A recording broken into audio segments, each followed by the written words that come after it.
Namaskar. आपका sandwich panel conference स्वागत है. माफ कीजिए मेरी हिंदी ठीक ठाक है.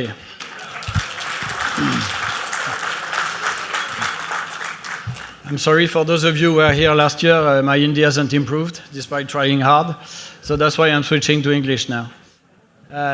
Anyway, nice to see you all here.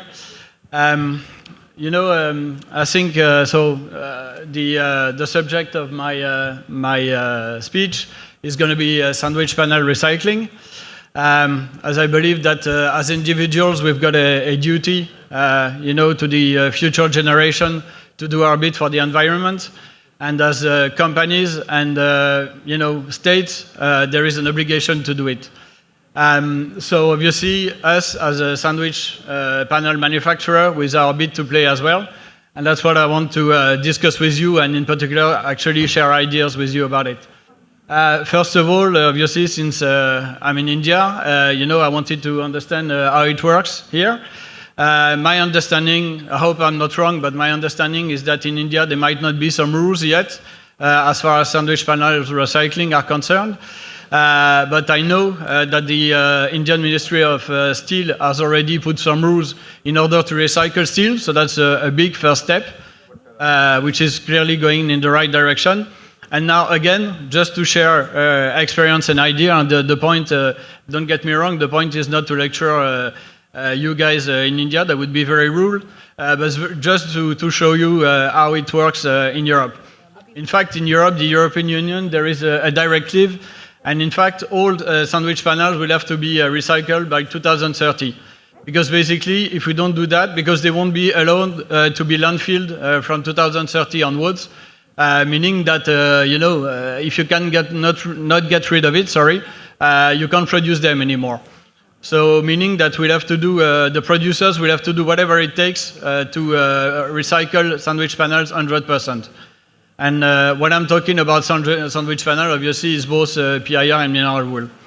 The good news is that those panels are almost 100% recyclable. As you all know, sandwich panels, in fact, are made of steel facings or sometimes aluminium, but still we are steel producers, I'll try to emphasize only on steel. So steel facings and PUR, PIR, or a mineral wool core. So the steel, as you know, is 100% recyclable. That's the beauty of it. A part of a sandwich panel today can be tomorrow, a Tata Safari or another Tata or Mahindra car, whatever, or the other way around, actually. So it's very, very easy to recycle it. Regarding foam and mineral wool, it's a little bit different. Also, the foam also, because it's mainly made of two chemical components, MDI and polyol. And they can also be recycled. And mineral wool can also be recycled. It's even easier, let's say. So I won't go into details into the scheme I've put here on screen. But anyway, it's it seems it's easier said than done. But to actually separate the steel from the foam or the mineral wool, and then you can recycle both separately. Just to show you also the recycled content in the foam, because actually in the foam there is also some recycled polyol already, or PUR and PIR. Again, I won't go into much details. I guess presentation might be shared. So basically the main ingredient, let's say, is isocyanate for PIR and polyol. And again, today some polyol contains already recycled material. So you see, it's very virtuous, in fact.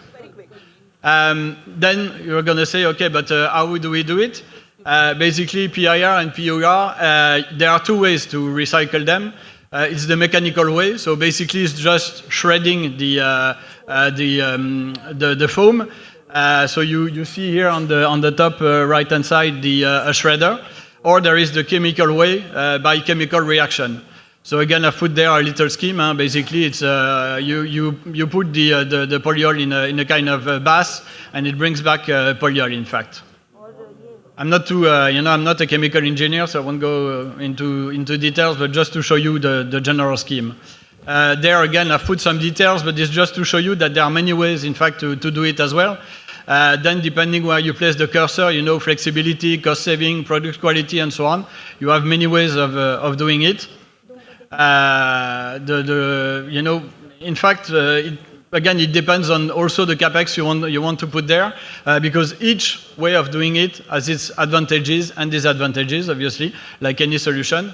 So again, know-how, cost saving, product quality, capex, flexibility, and so on. Now, just a little focus on mineral wool panels. I mean, there was a very interesting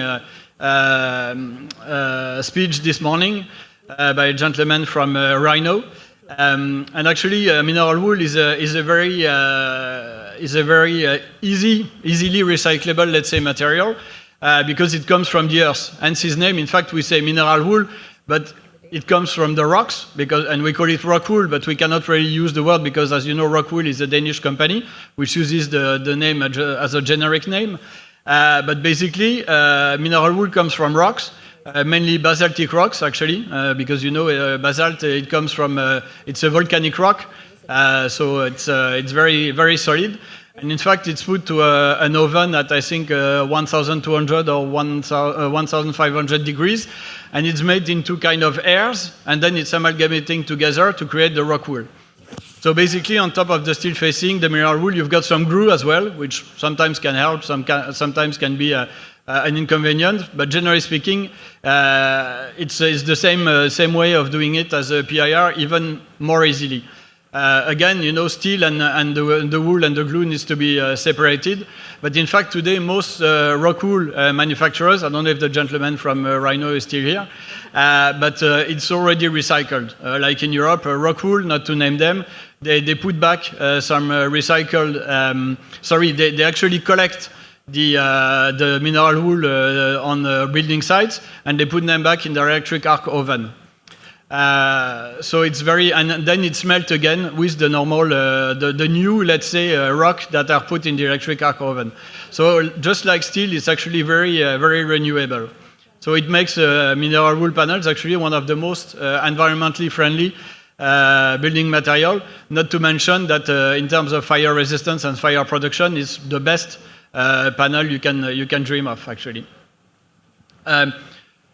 Now, just to focus a little bit on how the carbon footprint of a sandwich panel can be improved, there are many ways. If you take the example, this is an internal, actually, ArcelorMittal slide, because we spend a lot of time and investment, in fact, on this. And this is the name of the game for any company today, but it's particularly true within our group.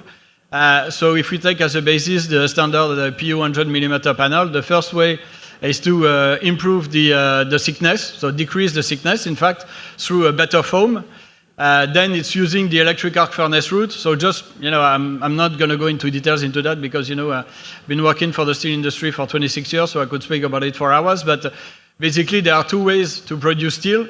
There is let's say, the normal way, I would say, which is a kind of a cocktail of iron ore, coal, and 15 to 20% of recycled steel. And the other way is through an electric arc furnace, and then you take 80% of recycled steel and 20% of, 80% recycled steel and 20% of new steel, which is put into an electric arc furnace, just like mineral wool, actually, and it brings back new steel, liquid steel. And obviously, it emits far less CO2 emissions than through the blast furnace way, the first way I've spoken to you about. And the other way of doing it, the last way of doing it, is by optimization of the component with biosourced materials and so on. So the circular economy, obviously, is now key. It's part of the recycling as well. Obviously, as you've understood, the core is easily recyclable. Sometimes the core itself is even made of recycled products. The polyol is made of recycled products. In our company, it's between 15 and even more than that. I think it can go up to 50% of recycled polyol. So meaning that our panels already include a big part of recycled material. Panels can also be reused or buyback by the supplier. Also, and I've added, it's there.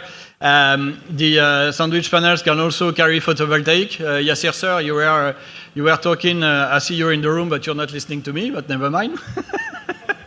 I know, I see you. But you were asking about a gift earlier on, if I understood your presentation well. You said the ideal would be to have photovoltaic panels directly on the panel. But we don't share the same belief, but if it was for somebody of my culture, I would say that Christmas has come early for you, because in fact it exists. We have done it in our company. Sorry, it's the next slide. It's what we call the Helio roof. And in fact, it's photovoltaic cells which are co-laminated directly on the panel. So it's not available for the moment in India. We are only starting in France and in Europe. We are doing the first buildings as we speak. But there it is. So you see, it's another advantage of sandwich panels is that it's very modular, and it really helps actually, the green economy that I think we all want to promote for our world and for the future of our world. And last but not least, sandwich panels are also very good for renovation. We have some concept in our company, as my colleague Peter this morning was saying. We have D2B, we have sandwich panel as exterior isolation, whereby you put the panels directly on the concrete to help isolate, meaning that you save a lot of cost in terms of energy. And I think that's it for me. Thanks for listening. Dhanyawad.